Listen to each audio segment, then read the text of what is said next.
अस्सलाम वालेकुम, मैं हूँ डॉक्टर तहीम जावेद और आप देख रहे हैं डॉक्टर तहीम व्लॉग्स। आज के इस व्लॉग में हम बात करने जा रहे हैं गर्मियों के हवाले से, गर्मियों में हमल के हवाले से। और जो लोग हमारा व्लॉग पहली बार आज देख रहे हैं उनके लिए थोड़ा सा तारुफ ये कि पंजाब मेडिकल कॉलेज की मैं ग्रेजुएट हूँ और हेल्थ की अवेयरनेस के लिए ख़ास तौर पर ख़वातीन की सेहत के हवाले से हम व्लॉग्स का ये सिलसिला हमने शुरू किया है इस चैनल पर। तो आपके जानने वालों में भी, आपकी फैमिली में मेंबर्स में से कोई आजकल प्रेग्नेंट है, ख़ास तौर पे गर्मी को किस तरह आपने उसका मुकाबला करना है हमल के साथ साथ, क्योंकि आम शख्स के लिए तो बेशक ये गर्मियाँ बहुत ज़्यादा मुश्किल हैं। आप जानते हैं कि मैदानी इलाकों में हीट वेव आई हुई है और पंजाब में तो बहुत ज़्यादा डिहाइड्रेशन के केसेस आ रहे हैं, पेट के मसले आ रहे हैं। लेकिन जो प्रेग्नेंट खवातीन है, हामला खवातीन के लिए गर्मियाँ और भी ज़्यादा स्ट्रेसफुल हैं, क्योंकि अपने हिफाजत भी करनी है और अपने बच्चे को भी गर्मी से बचाना है। तो उसके लिए आप क्या क्या चीज़ें कर सकते हैं, वन बाय वन उनको डिस्कस करते हैं। एक तो अपने सब पेशेंट्स को मैं खैर हमेशा ही कहती हूँ, और हमें लगता है कि शायद लोगों को पता होता है कि फोलिक एसिड आपने लेना है, लेकिन तीसरी चौथी प्रेगनेंसी के साथ भी लोग आ रहे होते हैं और कह रहे होते हैं कि हमें तो आज तक किसी ने बताया ही नहीं डॉक्टर ने। हम डॉक्टर के पास जाते हैं, वो मेडिसिन दे देते हैं, वही हम खा लेते हैं और हमें तो पता ही नहीं है। तो जैसे ही आपने टेस्ट किया, आपको पता चला है कि हमल हुआ है, तो साथ ही आपने क्या चीज़ शुरू करनी है, फॉलिक एसिड। वेरी चीप और बहुत कोई एक्सपेंसिव ये चीज़ नहीं है।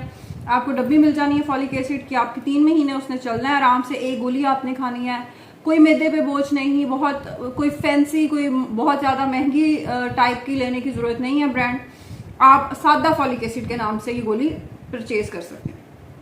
उसके बाद आपको एक और चीज़, लोगों को बहुत शौक होता है कि जैसे ही पता चला है, अभी चाहे एक ही हफ्ता हुआ है डेट के ऊपर और उन्हें टेस्ट किया है कि पॉजिटिव आया है, तो फौरन जी अल्ट्रासाउंड हमें ज़रूर कराना है। देखें, उसमें मैं अच्छा पेशेंट्स को कहती हूँ कि अभी आप थोड़ा सा वेट कर लें, अभी आप 2-3 हफ्ते वेट कर लें। अभी हम क्योंकि आपका एक तो ब्लैडर फिल होगा, मसाना फिल होगा, फिर ही स्कैन प्रॉपर हो सकेगा। दूसरी इंपॉर्टेंट चीज़ जो इसके अंदर है वो ये है कि जब आप बहुत अर्ली स्कैन करते हैं, समटाइम जाहिर है उस टाइम हार्ट बीट नहीं होती, और बाज़ स्कैन करने वाला डॉक्टर कह देता है कि फीटल पूल नहीं अभी बना। अब जो खास तौर पे जिनकी फर्स्ट प्रेगनेंसी है, जिनको इस चीज़ का पता ही नहीं है या आइडिया नहीं है, बच्चियों को, यंग लड़कियां हैं, तो वो घबरा जाती हैं कि ओहो अब तो हमारे हमल को कोई ख़तरा हो गया और अब कैसे प्रेगनेंसी आगे कंटिन्यू होगी। और वो साथ जो खवातीन आई होती हैं, क्योंकि जी बहुत खुशी की खबर होती है तो पूरा ख़ानदान उठ कर आया होता है 4-5, तो वो फिर अपने किस्से बयान करना शुरू कर देती हैं कि अच्छा हमारे भी फलाने के साथ ऐसे हुआ था और मिसकैरेज हो गया था। तो एग्जाइटी, परेशानी, उसकी वजह से ज़रूर कोई ना कोई मिसहैप हो सकता है। तो अगर तो खुदा ना खास्ता कोई ऐसे सिम्टम नहीं है, जैसे कोई पेट में बहुत शदीद दर्द है या कोई ब्लीडिंग या कोई ऐसी चीज़ है जो हमें एक्टोपिक प्रेगनेंसी की तरफ, जो ट्यूब में हमल है, जो बच्चादानी के अलावा किसी जगह पे हमल है, उसकी तरफ हमें इशारा कर रहा है, डॉक्टर को इस बात का आइडिया ऑब्वियसली हो जाता है। एक्टोपिक में जैसे जैसे उसने ग्रो करना है, दर्द शदीद होना है।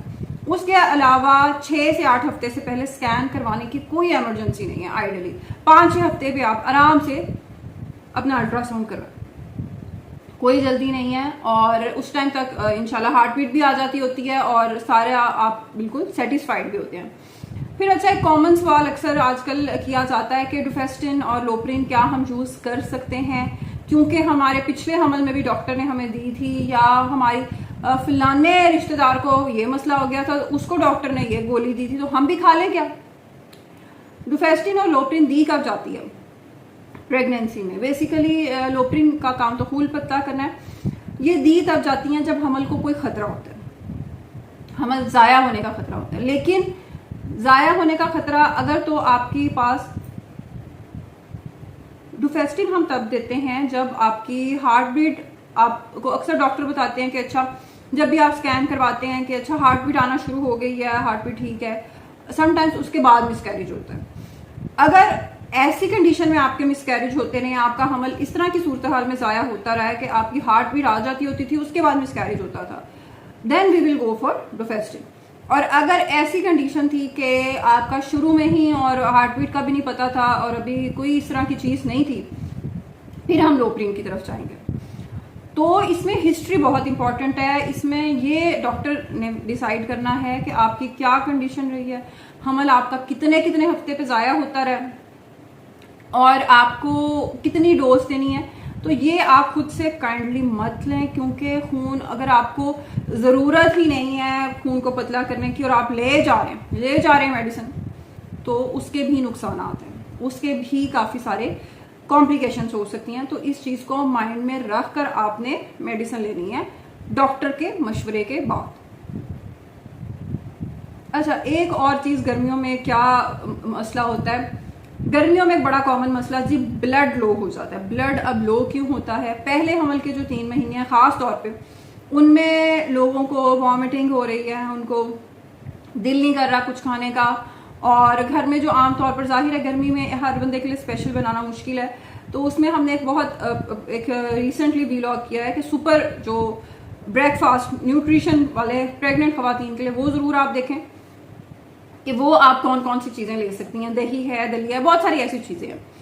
तो एक तो वो चीज़ आप ज़रूर करें।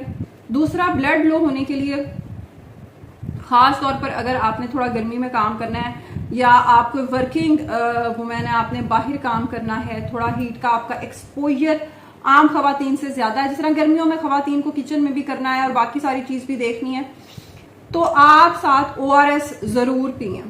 नीमकोल का पानी बना के रखें और दिन में 2 से 3 बार लाजमी पिएं। उससे क्या होगा, अगर even if you are not hypertensive, अगर आपका कोई डायबिटिक नहीं है, आपकी कोई हिस्ट्री नहीं है प्रेगनेंसी में शुगर या ब्लड प्रेशर की, तो आप ज़रूर ORS ले सकते हैं। ये गर्मियों के जो 3-4 महीने हैं, इनमें नीमकोल का पानी आप ज़रूर पिएं। ये जो आपके पसीने में, स्वेटिंग में आपके इलेक्ट्रोलाइट का इम्बैलेंस होता है, आपके नमकियात जिस्म से निकल जाते हैं, फिर जिस तरह वॉमिटिंग में भी समटाइम्स ऐसे हो जाता है, तो ये आपके जो ब्लड लो होने की वजह से जी पट्ठों का खिंचाव हो रहा है, दिल घबरा रहा है, ये सारी चीज़ें ड्रिप के बगैर भी कवर हो सकती हैं घर पे। आप, ये एक ज़बरदस्त चीज़ है और ये आपको मिनटों में ठीक कर देती है। उसके बाद अगर आपका 3रा महीना अगर गुजर चुका है, तो आप क्या कर सकते हैं, कैल्शियम कोशिश करें आप वो लें जो डिजोल्व होने वाला है पानी के अंदर। उसका क्या फ़ायदा है कि आपका पानी उस बहाने से आपके जिस्म में 1 गिलास पानी चला जाता है।